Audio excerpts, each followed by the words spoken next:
আর একটা জররা বরাবর যদি নেকের কাজ করেন তাও হিসাব হবে।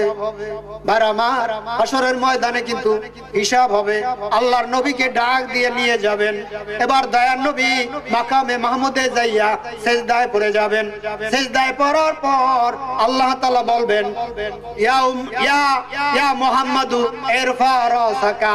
এই হাদিস কানা বুখারী শরীফে 18 বুখারী শরীফে 3092 নম্বরে হাদিস কানা উল্লেখ আছে, 3092 নম্বর।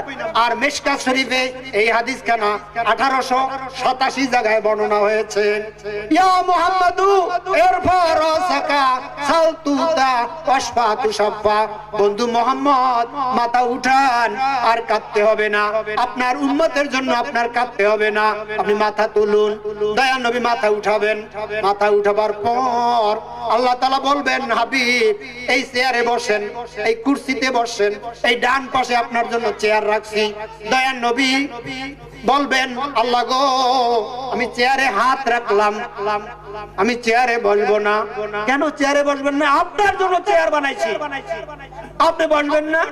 দয়ার নবী বলবেন, আল্লাহ গো, চেয়ারে যদি আমি বসি, গুনাহগার উম্মত তো পৌঁছিরাতে আটকা পড়ে যাবে।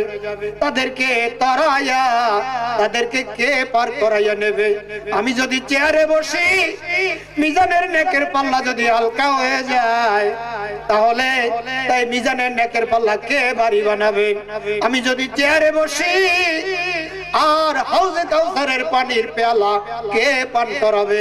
আল্লাহ গো, আপনার কথা আমি সমর্থন জানাইলাম, চেয়ারে হাত রাখলাম, চেয়ারে আমি বলবো না। আমার গুনাহগার উম্মতের জন্য আমি পাগল। উম্মতের কান্ডার নবী, রহমতের ভান্ডার। উম্মতের কান্ডার নবী, রহমতের ভান্ডার। নবী বিনে রোজা হাসরে কে করিবে পার? উম্মতের কান্ডার নবী, রহমতের ভান্ডার।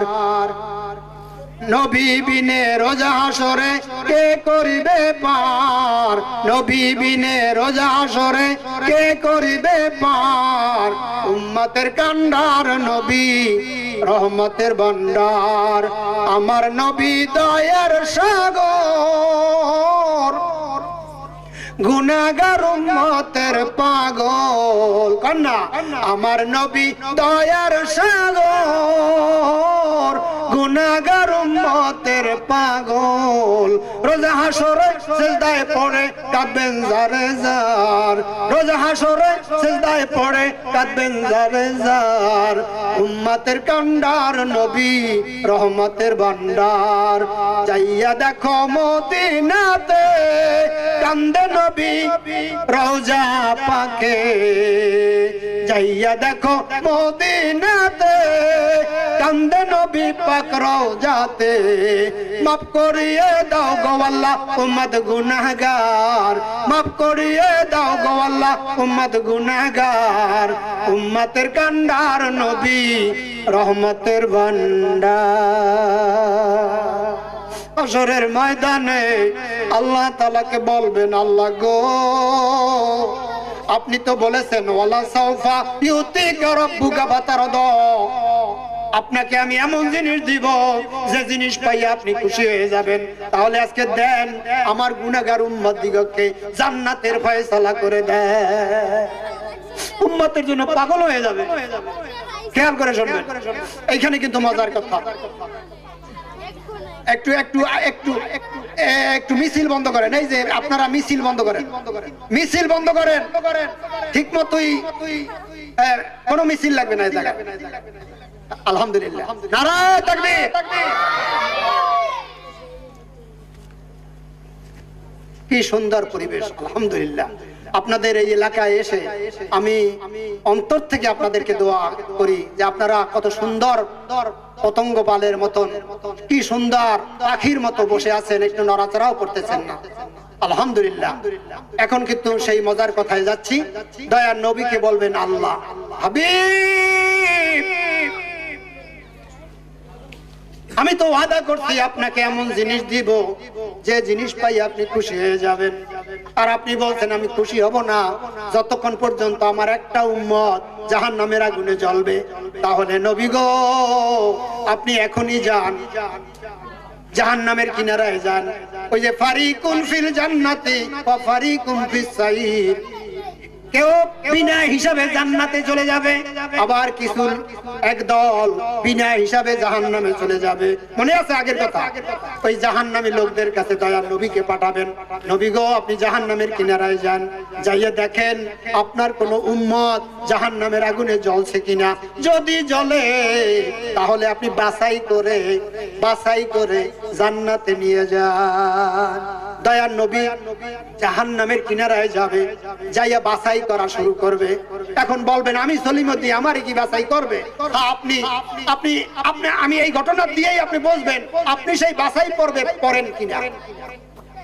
বাছাই করবে যাদের অন্তঃকরণে একটা গম বরাবর ঈমান আছে, এখানে ঈমান, তাদেরকে যাদের অন্তঃকরণে একটা গম বরাবর জু, কিতাবে লেখা জু বরাবর ঈমান আছে, তাদেরকে জান্নাতে নিয়ে যান। দয়ার নবী বাছাই করবে যাদের অন্তঃকরণে জু মানে গম বরাবর ঈমান আছে, তাদেরকে লক্ষ কোটি কোটি উম্মত হাকাতে জান্নাতের দিকে নিয়ে যাবে। দয়ার নবী খুশি হয়ে যাবে, কিন্তু জান্নাতে ঢুকাইয়া দেওয়ার পর আবার তিনি বেজার হইয়া মাকামে মাহমুদে যাইয়া সিজদায় পড়ে বলবেন রব্বি হাবলি উম্মতি, রব্বি হাবলি উম্মতি। আল্লাহ তাআলা বলবেন হাবিব আবার কাঁদেন কেন? কাঁদি এই জন্য আমি তো জাহান্নামে গেছিলাম, জাহান্নামে আরো অনেক উম্মত আমার আছে, তাদের জান্নাতের ফয়সালা না করা পর্যন্ত আমার ক্রন্দন থামবে না। আল্লাহ তাআলা বলবেন হাবিব আমি তো ওয়াদা করছি আপনি যতক্ষণ পর্যন্ত খুশি না হবেন ততক্ষণ পর্যন্ত আমি দিতেই থাকবো। আপনি আবার যান, জাহান্নামের কিনারায় যান, যাইয়া দেখেন যাদের অন্তঃকরণে একটা সরিষা বরাবর ঈমান আছে, তাদেরকে বাছাই করে করে আপনি জান্নাতে নিয়ে যান। দয়ার নবী একটা দৌড় মারবে, জাহান্নামের কিনারায় যাবে, যাদের অন্তঃকরণে একটা জু বরাবর ঈমান আছে, তাদেরকে বাইসা জান্নাতে নিয়ে যাবে। বলবেন হুজুর বাছাই করবে কেমনে? এই আলোচনা যখন হইতেছিল তখন আয়েশা সিদ্দিকা রাদিয়াল্লাহু তাআলা না প্রশ্ন করছেন হুজুর বাছাই করবেন কেমনে? দয়ার নবী বলেন আয়েশা রে, একটা পালের মধ্যে যদি অগণিত ঘোড়া থাকে, এই অগণিত ঘোড়ার মধ্যে যদি চান কবাইল্লা কিছু ঘোড়া থাকে, চান কবাইল্লা, এই চান কবাইল্লা ঘোড়াগুলো বাইর করা যায় কিনা বলো? আয়েশা বলেন যায়। দয়া নবী বলবেন হাসরের ময়দানে আমি আমার উম্মত গুলোকে এইভাবে চিনবো, যারা দুনিয়াতে নামাজ পড়ার জন্য ওযু করেছিল। কি করছিল? হ্যাঁ নামাজ পড়ার জন্য ওযু করেছিল, ওই ওযুর স্থানগুলো নূরে চমক মারবে গো। ওই চমক দেখে দেখে আমি আমার উম্মত গুলোকে বাইসা জান্নাতে নিয়ে যাব। দয়া নবী আবার সিজদায় পড়ে যাবে, কাঁদবে রব্বি হাবলি উম্মতি উম্মতি। আল্লাহ বলবেন হাবিব আবার কাঁদেন কেন? আপনার কান্না তো আমি সহ্য করতে পারি না, তাহলে আমার এখনো অনেক উম্মত জাহান্নামের আগুনে জ্বলতেছে। আল্লাহ তাআলা তখন বলবেন হাবিব আবার যান, এই তিনবার আবার যান, যাইয়া দেখেন যাদের অন্তঃকরণে একটা জররা বরাবর ঈমান আছে। জররা জানেন? জররা বলা হয় সূক্ষ্ম ফ্ল্যাট পেন্সিল বা একটা শীষ কলম, একটা খাতা এরকম ফোঁটা দেবে, এই ফোঁটাটা 100 ভাগ করলে 1 ভাগের নাম হলো জররা। জররা বরাবর যাদের ঈমান আছে তাদেরকে বাইসা জান্নাতে নিয়ে যান। দয়ার নবী একটা বাছাই করবে, বাছাই করিয়া তাদেরকে জান্নাতে নিয়ে যাবে, আর একজনও উম্মত জাহান্নামে থাকবে না। দয়ার নবী এই কথার গ্যারান্টি দিচ্ছেন মান ক্বালা লা ইলাহা ইল্লাল্লাহ ফাদাখালাল জান্নাহ। আর অন্য হাদিসে আছে মান ক্বালা লা ইলাহা ইল্লাল্লাহ মুহাম্মাদুর রাসূলুল্লাহ ফাদাখালাল জান্নাহ। যে ব্যক্তি ঈমান ও ইয়াকিনের সঙ্গে বলবে আল্লাহ ছাড়া কোনো মাবুদ নাই, সেই ব্যক্তি সেদিন জান্নাতে যাবে। প্রেম তো মরে না, হায় হায় প্রেম তো মরে না নবীর প্রেমিকেরা দিশেহারা মরণের ভয় করে না প্রেম তো মরে না